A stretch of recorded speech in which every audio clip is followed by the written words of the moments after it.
정말 신카이 마코토의 세계는 너무 작아. 이 연결성, 네, 절제미가 들어있다. 굳이 이거를 다 알려줄 필요가 없다. 재촬영을 강력히 요구하는 바입니다. 자, 오늘도요, 제 옆에는요, 지난주에 이어서 비주얼 쇼크, 충격적인 미남 배우 지일주 씨 나오셨습니다. 오늘 강추비추에서 씹고, 뜯고, 맛보고 즐겨볼 신카이 마코토의 너의 이름은이 되겠습니다. 제목에는 꼭 또 점이 들어가야 된다는 것까지 말씀드리겠습니다. 자, 너의 이름은 이라는 작품은요, 어느 날 밤하늘에 혜성이 비처럼 쏟아지던 날, 그 날로 시작을 합니다. 그리고 어느 날 잠에서 깨어난 미츠하, 그리고 타키는 서로 몸이 바뀌게 돼요. 서로 몸이 뒤바뀌면서 서로의 이름을 기억하지 못하고 나 이상한 꿈을 꿨어 라고 생각하게 됩니다. 그리고 다음날 학교를 가면은 야, 너 진짜 어제 이상했어 라고 되는 거죠. 이런 체인지가 계속해서 이어지다가 타키는 꿈속에서 만났던 미츠하를 만나기 위해서 그 시골 마을을 찾아가기로 해요. 놀라운 사실이 벌어집니다. 과거에 떨어졌던 그 운석이 이 마을을 없애버렸다는 거예요. 그래서 타키가 찾으려고 하는 마을은 이미 운석을 맞아서 없어졌습니다.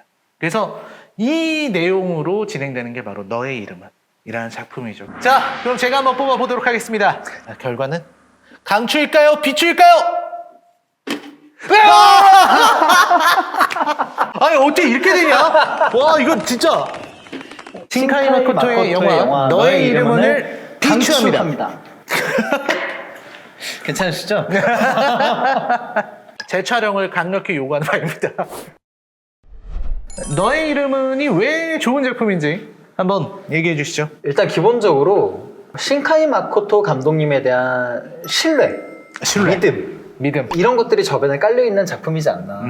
특히 비주얼적으로 너무 좋은 작품을 만들어내는 감독님이고, 특히나 더 좋은 포인트, 강추하는 포인트는 작품성, 예술미, 그리고 코미디와 감정들, 이런 것들이 총체적인 종합 선물처럼 만들어진 게 이 너의 이름은이기 때문에 저는 이 작품을 강추합니다. 아, 네, 좋습니다. 너의 이름은을 비추하기 위해서 저는 좀 긴 얘기를 꺼내야 될 것 같습니다. 아, 네. 신카이 마코토의 가장 큰 특징, 신카이 마코토 하면 떠오르는 게 이제 아름다운 색채, 그리고 하늘이거든요. 이 사람이 사실은 애니메이션 감독이 되기 전에 팔콤이라고 하는 일본 게임 회사에 입사를 해요.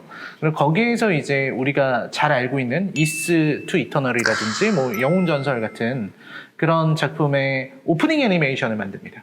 그 오프닝 애니메이션부터가 남달랐어요. 이 사람은 하늘을 그리고 하늘을 가로지르는 새를 그리고 내리는 빛을 그리는 데 있어서는 완벽한 사람이었습니다. 이미 정평이 나 있는 부분이었어요. 그리고 두 번째로 신카이 마코토의 작품들, 예를 들어서 별의 목소리라든지 스토리를 엮어가는 방식이 신카이 마코토 표 방식이 있어요.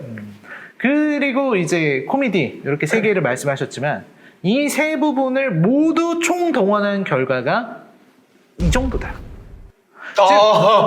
지금 무슨 얘기냐? 신카이 마코토 감독은 너의 이름은에서 자기가 잘할 수 있는 걸 다 쏟아부었습니다. 그죠. 그 이상을 보여주진 못한 것 같아요. 그리고 여전히 나오는 보이 밋 걸, 그 이야기 구조에서도 벗어나지 못했다. 그런 부분에서 너의 이름은 식상한 영화다. 그럼 저는 그 의견에 있어서 조금 반론을 해보자면, 세상에 더 이상 새로운 것은 없다. 단지 어떻게 바꿔서 어떻게 잘 보여줄 것인가가 전 정말 중요하다고 생각을 하거든요. 그저 또 보여주는 게 아니라 조금씩 발전되어가는 모습들, 그리고 자기 자신의 오마주를 함으로 인해서 자신만의 색채를 만들어가는 감독이지 않나. 저는 그런 생각을 하게 되는 것 같습니다. 저는 그래서 이런 말씀을 좀 드리고 싶어요. 하늘 아래 새로운 것은 없다. 네. 이게 사실 포스트 모더니즘 이후에 나온 결론이지 않겠습니까? 그렇죠. 하지만 하늘 아래 새로운 것은 없지만 그 안에서 새로움을 또 찾아가는 게 창작자의 숙명이에요. 오히려 신카이 마코토의 과거 이야기들이 더 개성이 있었어요. 제가 제일 좋아하는 작품이 별의 목소리거든요. 그 작품은 물론 SF로 보기에는 약간 부족함이 있었지만 대신 신카이 마코토라는 사람이 할 수 있는 자신의 개성적인 이야기, 자기가 꼭 하고 싶은 이야기를 했다는 느낌이었어요. 반면에 너의 이름은 그런 부분이 좀 부족하지 않았나. 저도 공감하는 부분은 분명히 있어요. 이제 뭐 그녀와 그녀의 고양이부터 시작해서 뭐 별의 목소리 그리고 뭐 언어의 정원 이런 것들을 봤을 때 되게 서정적인 감독님이시구나. 매우 서정적인 감독님인데 너의 이름은에서 그 서정미보다 대중성을 더 가져가려고 자신의 색깔을 조금 바꾸신 부분들이 느껴지더라고요. 바꾼 부분들. 근데 저는 그런 부분들이 조금 더 대중에게 다가가려고 부단히 노력하셨구나. 이런 게 느껴져서 어떤 새로움에 대한 도전을 두려워하지 않은 감독님이시다. 그리고 그 도전이 성공한 작품이다. 아, 성공했다. 성공했다. 저는 너의 이름은에서 그동안 신카이 마코토 감독님 작품에서 보지 못했던 코미디를 봤다라는 것 자체가 큰 발견이고 큰 변화라고 저는 생각을 합니다. 너의 이름은 재밌죠? 네. 재밌지만 이 영화에 또 다른 단점이 있습니다. 보이미걸로 시작해서 여성 캐릭터가 중심이 되고 이 두 사람의 관계가 잘못되면 세상이 멸망해요. 신카이 마코토가 보여주려고 했던 이 이야기가 클리셰를 넘어서서 너무 구조가 정형화되어 있어요. 이게 세카이계의 주된 흐름이거든요. 이 이야기 자체가 굉장히 구조화되어 있고 또 한편으로는 비판도 많이 받았던 그런 작품이에요. 그리고 이거는 이미 별의 목소리 등에서 한번 보여줬던 건데 그거를 자기 복제를 하는 부분이 아닌가? 아쉬운 부분은 분명히 있어요. 하지만 제가 저번 시간에도 말씀드렸듯이 감정이 올라오기 때문에 울면 됐잖아. 울면 됐잖아. 울면 됐어. 마지막에 그 타키와 미치아가 서로 이름을 손바닥에 적어주다가 사라지는 장면 여러분 모두 울컥하지 않으셨습니까? 네, 저는 그거면 됐다. 여러분 기억하십시오. 지일주 선생의 말씀입니다. 저는 근데 이런 생각도 들었어요. 몸이 바뀌는 것도 어떤 규칙성이 있거나 해 보이진 않고 이제 미츠아가 만든 그 술로 인해서 다른 사람의 몸을 받아들이고 이런 부분들은 되게 자기 자신의 어떤 분신을 남기는 그런 부분이잖아요. 그리고 무스비로 대표되는 이 영화가 가지고 있는 그런 운명론적인 관점들은 저는 나쁘지 않다고 봤는데 근데 이 영화에서 다루고 있는 미츠하 자체가 일본의 전통적인 무녀 모티프를 그대로 사용하고 있다는 점도 저는 좀 식상했다는 생각이 들었어요. 그러니까 신카이 마코토 감독이 이 작품 이후에 낸 작품이 바로 날씨의 아이인데 그 날씨의 아이가 평가가 안 좋았던 것도 너의 이름은이랑 거의 비슷한 구도로 이어갔고 마찬가지로 미츠하가 무녀였던 것처럼 날씨의 아이에서도 무녀가 나오거든요. 이런 부분에서 어떤 여성 캐릭터를 대하는 신카이 마코토의 방식은 좀 아쉽다. 지금 이 작품에서도 미츠하가 가지고 있는 이 캐릭터성이 너무 정형적이다. 그런 부분에 있어서 이제 클리셰라는 단어를 다시 꺼내게 되는데 이제 하늘 아래 새로운 것은 없다. 그렇다면 어떻게 만들어 갈 것인가? 정형화라는 거를 정형화를 정형화로만 둘 것인가? 정형화를 개발하고 조금 비틀어 볼 것인가? 이런 부분에서 신카이 마코토가 잘 비틀어서 보여주지 않았나라는 생각을 저는 하게 되는 것 같습니다. 그렇군요. 자기가 어려워했던 아버지와의 관계를 자기가 능동적으로 찾아가서 이 상황을 바꾸려고 하는 모습들 이런 모습들이 관객들에게 좋은 긍정적인 에너지로 오지 않았나. 약간 얕죠? 왜 얕으냐? 사실 이게 감정도 그렇게 깊진 않아요. 타키와 미츠하의 감정도 그렇게 깊지가 않고 또 이제 미츠하와 아버지의 관계는 그냥 아버지가 나쁜 거 아닙니까? 아니요. 저는 그건 비추합니다.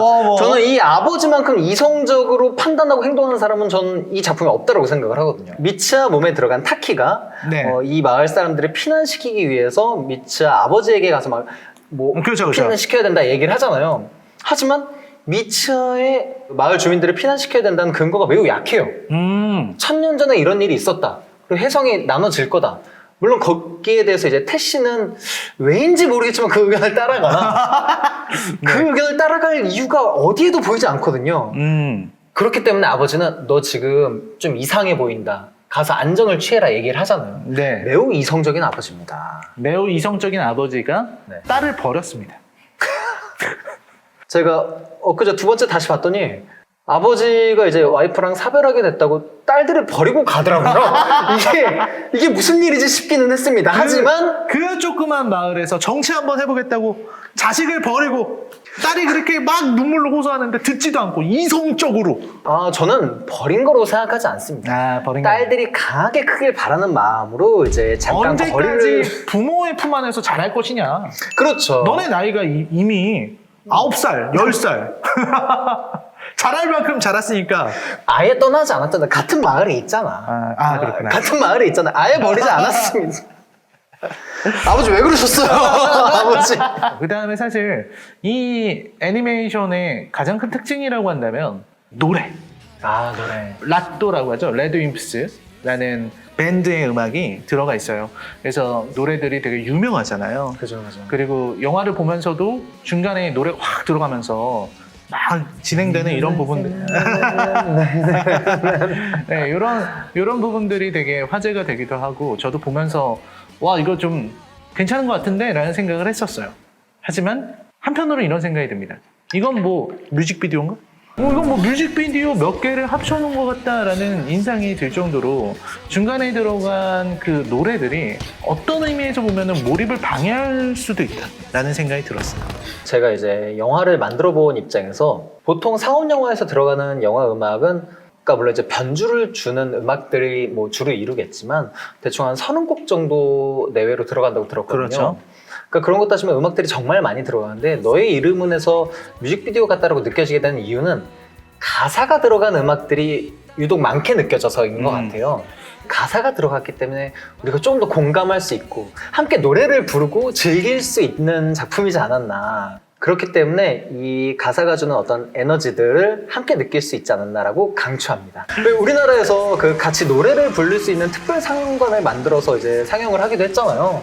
그러니까 그만큼 어떤 이제 뭐 오타쿠 분들에게 있어서는 어떤 좋은 추억과 기회를 만들어줄 수 있는 요소일 수도 있지 않나. 새로운 시도를 했다라고 말씀해 주셨어요. 그런 부분이 어디에서 좀 보일까요?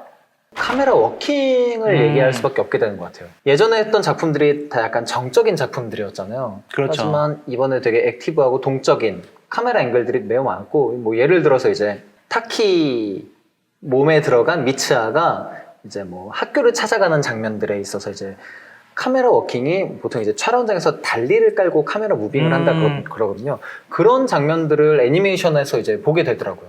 그리고 이제 붐업하는 장면이라던가 애니메이션에서 쉽게 볼 수 없는 그런 카메라 워킹들이 되게 발전한 모습이지 않나. 네, 그래서 되게 보는 입장에서도 애니메이션이지만 되게 다채롭게 움직이는 모습을 볼 수 있었고, 또 새로운 거는 아까도 말씀드렸지만 역시 음악을 삽입한 거 새로운 부분이죠. 왜냐면 기존에 이제 애니메이션에서 가사 있는 노래들은 뮤지컬의 방식으로 들어가요. 그래서 이야기와 노래가 자연스럽게 흘러가는데 여기는 이 이야기가 진행되다가 중간에 쉬는 것처럼 음악이 들어간다. 이런 부분이 좀 독특하다면 독특한 부분이다. 그리고 저는 사실 그런 생각이 들었어요. 이 영화에 좀 아쉬웠던 부분 중에 하나가 이 결말은 되게 호불호가 갈릴 수밖에 없는 부분이라고 생각하는데, 이 영화의 결말에서 결국은 두 사람이 만날까 안 만날까 이 생각 하셨죠? 그죠. 근데 신카이 마코토를 아는 사람이라면 쟤네는 분명히 서로 알아보지 못하고 스쳐 지나간다. 이게 신카이 마코토 스타일이다 생각을 했는데 여기서는 신카이 마코토 감독이 타협을 했습니다. 두 사람을 만나게 해줬어요. 화제가 됐던 그 계단에서 서로 바라보면서 이 작품을 보면서 해피엔딩이길 바랬고 매우 행복했고 감동적이었고, 하지만 아쉬운 게 있다면 저는 강추하지만 아쉬운 부분이 있었다. 강추하지만 네. 보통 그렇게 지하철에서 상대방을 보게 되면 전에 역으로 돌아가지 않나.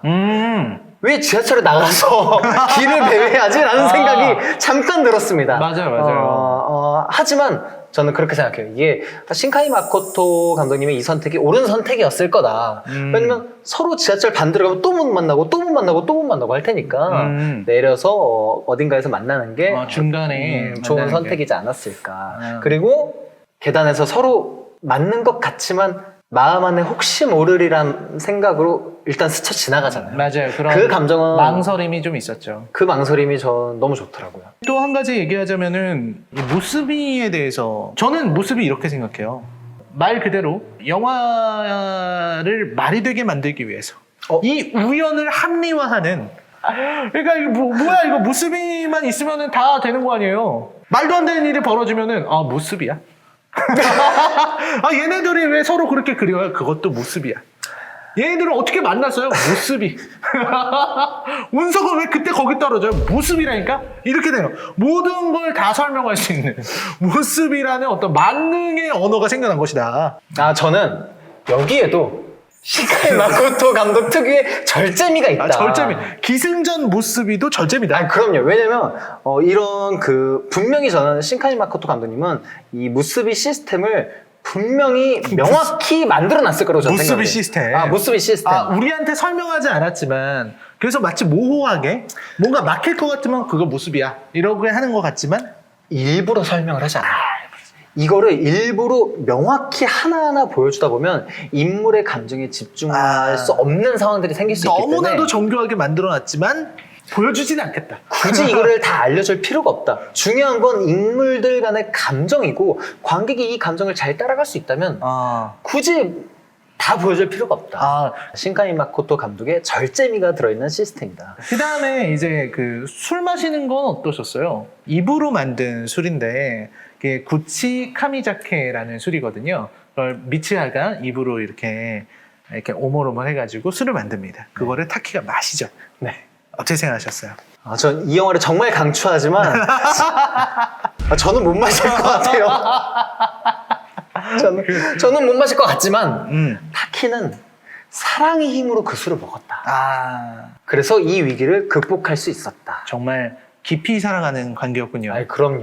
그렇네요. 그럼요. 그 다음에 저는 또 그런 것도 좀 아쉬웠어요. 이제 카타와레 도키라고 해서 황혼이 되면은 두 사람이 잠깐 이제 만날 수 있다. 이런 건 일본 전승에서 내려오는 좋은 얘기였지만 장면이 너무 저는 좀 자기적이었다 할까? 저는 그 장면 좋았어요.